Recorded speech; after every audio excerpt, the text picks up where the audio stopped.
สบายดีวันนี้ข้าพเจ้าจะมานำเสนอเกี่ยวกับสังคณิตภาคส่วนเนาะเมื่อก่อนนั้นข้าพเจ้านำเสนอไปแล้วเนาะเกี่ยวกับสังคณิตเนาะ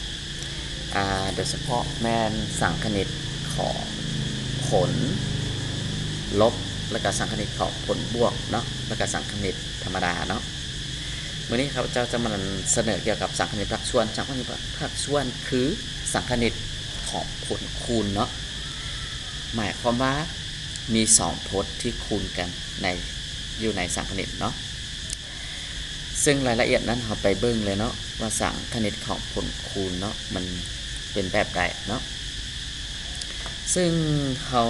ตามสูตรแล้วเรามีอยู่บนว่าสังคณิตของผลคูณเนาะคือพจน์นี้คูณให้พจน์นี้เนาะจะเท่ากับแบบนี้เนาะง่ายๆคือยกตัวอย่างว่าผลนี้เราแทนด้วย v คูณให้ u ขีดเนาะหรือว่า u คูณให้ v ขีดเนาะจะเท่ากับสังคณิตของ u du เนาะอันนี้เป็น dx อันนี้เป็น du เนาะสังเกตขัดเนาะซึ่งรายละเอียดนั้นทำมาเบิ่งตัวอย่างนำกันเลยเนาะว่าจะมีวิธีผันเปลี่ยนวิธีคิดไล่ไปแบบใดเนาะซึ่งจากตัวอย่างเนาะเขาจะได้จากตัวอย่างเขาจะได้เนาะ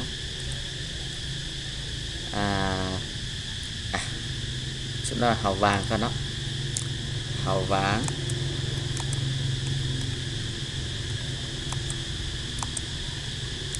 u เนาะเท่ากับเขาวาง u เท่ากับ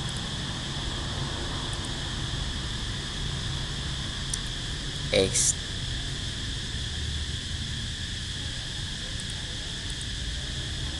เอาวาง u เท่ากับ x กำลัง2เนาะพวกให้5เนาะตัวในวงเล็บเนาะ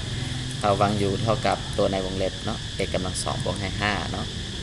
เอาถอนเอา u เอาถอนเอา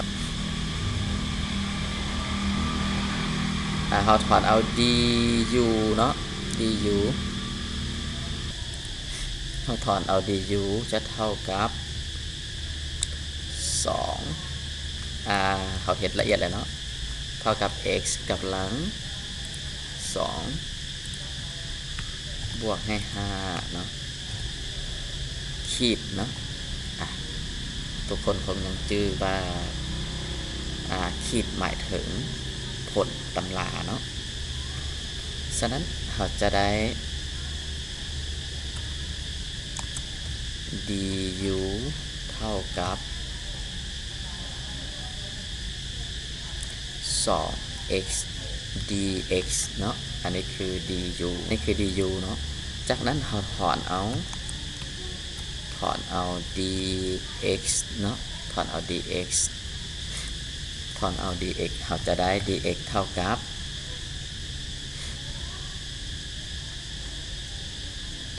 du ส่วนให้2เนาะ du ส่วน2เนาะอันนี้คือ dx เนาะเอาถอน dx เท่ากับ du ส่วน2เนาะฉะนั้นเราเอาไปแทนอยู่ในเนาะเราเอาค่าของ u แล้วก็ค่าของ du มาแทนใช่เนาะเราจะได้เอาค่าของ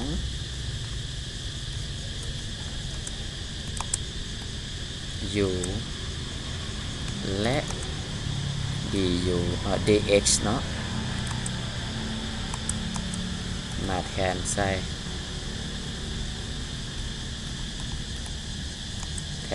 สมผลที่1เนาะสมมติว่าอันนี้เขาหมายเป็นสมผลที่1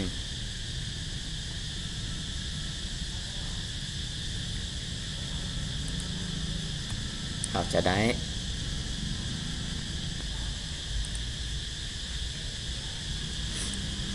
ด้สังคณิตของ 6x เนาะ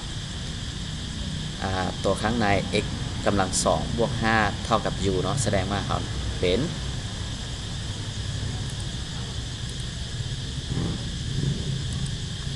u กำลัง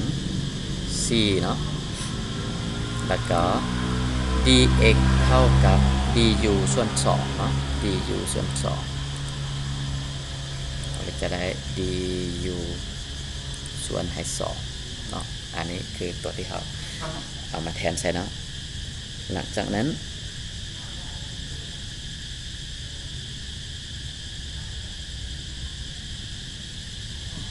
เอาคำนวณต่อไปเลยเนาะ du ส่วน2เท่ากับสังคณิตของอันนี้6หารให้2เนาะยังเหลือ3เนาะยังเหลือ3อันนี้โมเมนต์2เนาะต้องเป็น 2x เนาะอันนี้ก็คือการต้องเป็น 2x ดังนั้น 6x หารให้ 2x ยังเหลือ3เนาะ3คูณให้ u กำลัง4เนาะแล้วก็ du เนาะและจะได้สังคณิตของ3ที่เราสามารถเอาออกได้เลยเนาะ3สังคณิตของ u กำลัง4เนาะ u กำลัง4แล้วก็ du เนาะแล้วก็เขาจะได้เท่ากับ3คูณให้เนาะจากสูตรเขามีx สังคณิตของ x เนาะเท่ากับ x กำลัง1บวก1เนาะฉะนั้น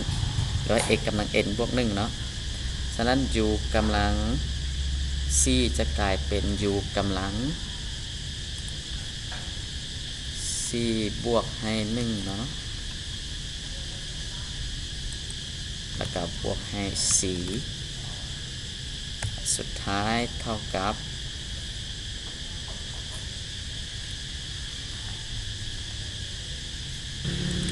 มาต่อเนาะอันนี้ลงไปเนาะอันนี้ต้องเป็น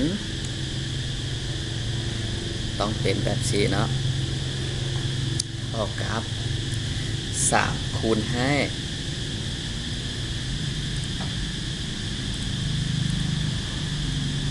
u เนาะ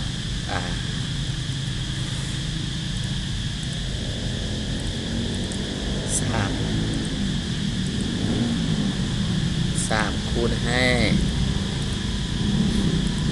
u กำลัง n บวก1เนาะ n ของเราเท่ากับ4เนาะ4บวกให้1ส่วนให้ n บวก1เนาะก็คือ4บวกให้1เนาะแล้วก็บวกให้4เนาะแล้วก็เท่าไป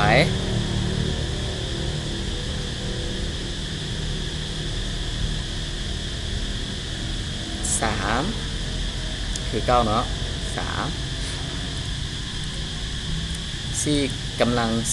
u กำลัง4บวก1เป็น u กำลัง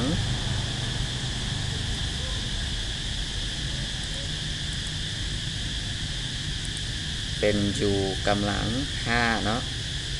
เป็น u กำลัง5ส่วนให้5แล้วก็บวกให้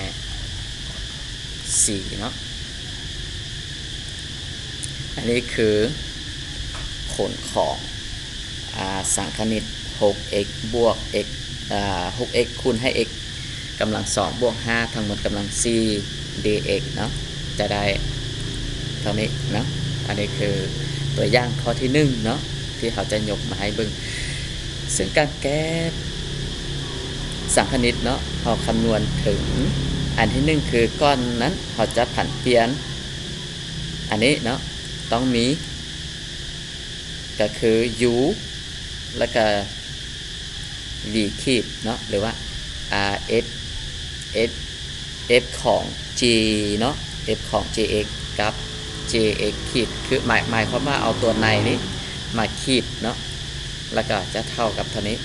ซึ่งแต่ละที่เราต้องได้ผันเปลี่ยนไปเนาะโดยนำไซส์ ผลตำราเนาะซึ่งผลตำราเป็นจังใดนั้นให้แต่ละคนไปค้นตึมเนาะแล้ว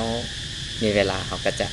นำเสนอให้อีกเทนึงเนาะเกี่ยวกับผลตำราเนาะซึ่งอันนี้เป็นตัวอย่างที่1เนาะฉะนั้นเรามาต่อตัวอย่างที่2กันเลยเนาะ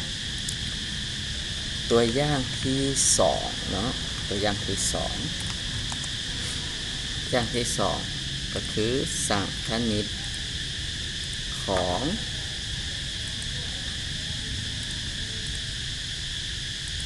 1ส่วนเนาะ1ส่วนเป็นหักคั้น2ของ 3x ลบให้ 4เนาะทั้งหมดนี้ dx เนาะอันนี้คือตัวอย่างที่2เนาะเอามาเพิ่งว่ามีค่าเท่ากับเท่าใดเนาะซึ่งจากตัวอย่างนี้เนาะเราสังเกตว่ามีตัวใดๆที่สามารถวางเพื่อจะเป็น u หรือว่าเป็นอย่างก็ตามเนาะแต่ทีนี้เขาจะวางเป็น u เนาะซึ่งเบิ่งนำกันเลยเนาะซึ่งทีนี้มีพจน์เดียวเนาะที่เราสามารถวางได้เนาะคือวาง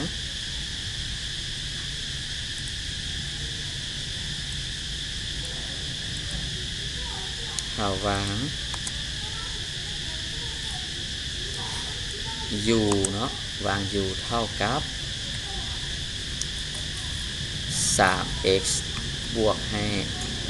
3x ลบให้ 4เนาะ 3x ลบให้ 4เนาะ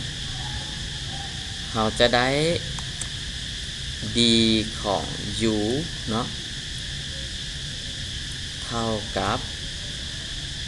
3 dx เนาะผลตำราของ 3x ลบ 4เนาะจะเท่ากับ3เนาะเท่ากับ3เนาะ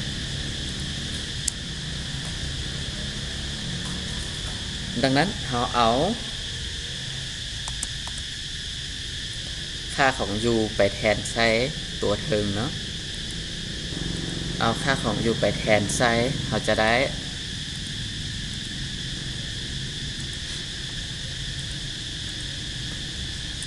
1ส่วนให้หักคั้น2ของ u เนาะหักคั้น2ของ u เราสามารถเปลี่ยนได้เป็น u กำลัง1ส่วน2เนาะ u กำลัง1ส่วน2 u กำลัง1ส่วนให้2เนาะ u กำลัง1ส่วน2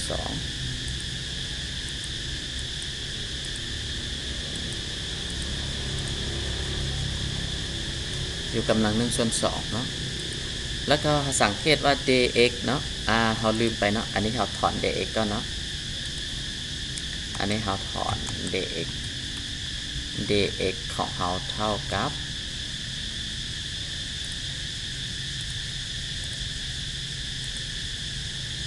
du ส่วนให้3เนาะ du ส่วน3ฉะนั้นเราจะได้ dx ของเราเท่ากับ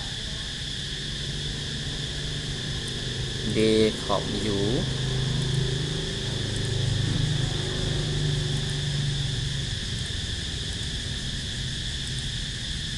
du ส่วนให้3เนาะ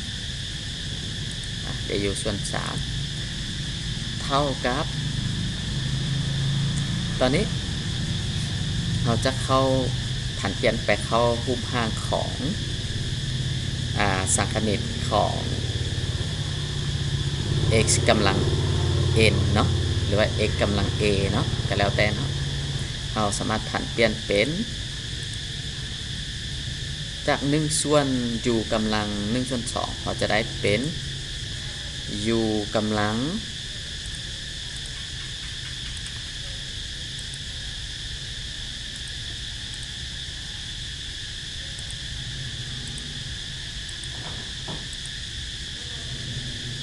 ลบ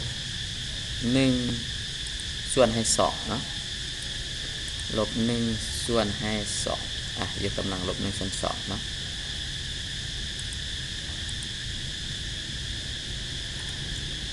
แล้วก็คูณให้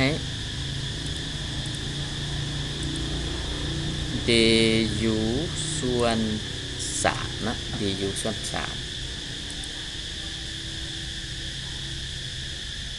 มาฮอดจุดนี้ก็เส้นเดียวกันกับข้อเมื่อกี้เลยเนาะ1 ส่วน 3เราสามารถออกเป็นส่วนคูณได้เนาะออกอยู่นอกสังคณิตได้เนาะ1 ส่วน 3เราสามารถเอาออกจากสังคณิตได้คือเราจะเหลือ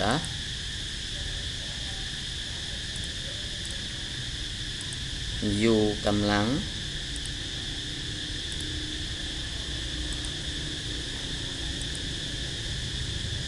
ลบ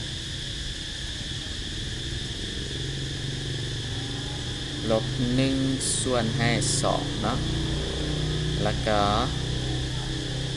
d ของ u เนาะและเส้นเดียวกันกับข้อเมื่อกี้คือมาฮอดจุดนี้ก็คือจะเข้าในหุมห่างของ x กำลัง n เนาะหรืออยู่ที่นี่ก็คือ u กำลัง n เนาะเราจะได้เท่ากับ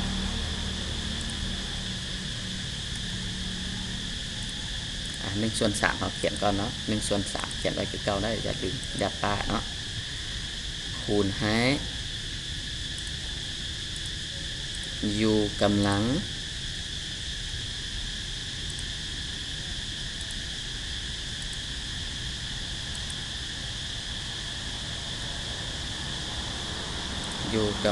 ลบ1 ส่วน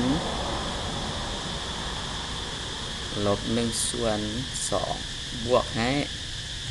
1เนาะบวกให้1แล้วก็บวกให้4เนาะอย่าลืมเนาะบวกให้1แล้วก็บวกให้4เท่ากับ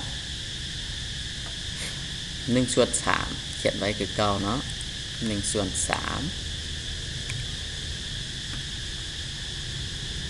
u กำลังลบ1บวกให้1เท่ากับ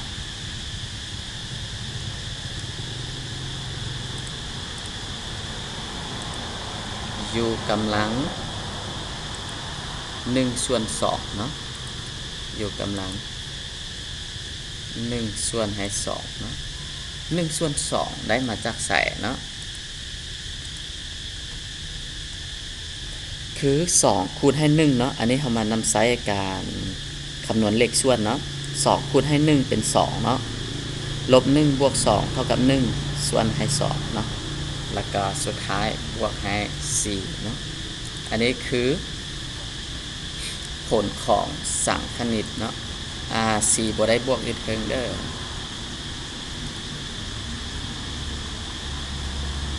บวกให้4เนาะแบบนี้เนาะนี่คือผลของสังคณิต1 ส่วนให้หักกัน2ของสัง x ลบ c dx เนาะจะเท่ากับตัวนี้เนาะเท่ากับตัวนี้อันนี้คือผลของสังคณิตอยู่ไหนตัวอย่างที่2เนาะฉะนั้นการแก้สังคณิตผักส่วนเนาะแต่ละเทื่อเราต้องซอกหาตัวที่วางแล้วก็สามารถคำนวณออกมาเข้ากับหุบห่างนี้เนาะเข้ากับหุบห่างที่ได้นำเสนอมาเนาะสังคณิตของ u du เนาะอันนี้คือการแก้สังคณิตผักส่วนเนาะฉะนั้นสำหรับสังคณิตผักส่วนในมื้อนี้เนาะก็จะนำเสนอมาไว้เท่านี้ก่อนเนาะซึ่งโอกาสหน้าจึงมานำเสนอในตัวอย่างต่อไปที่หลากหลายกว่านี้แล้วก็มีการผันเปลี่ยนหลายกว่านี้เนาะขอบใจ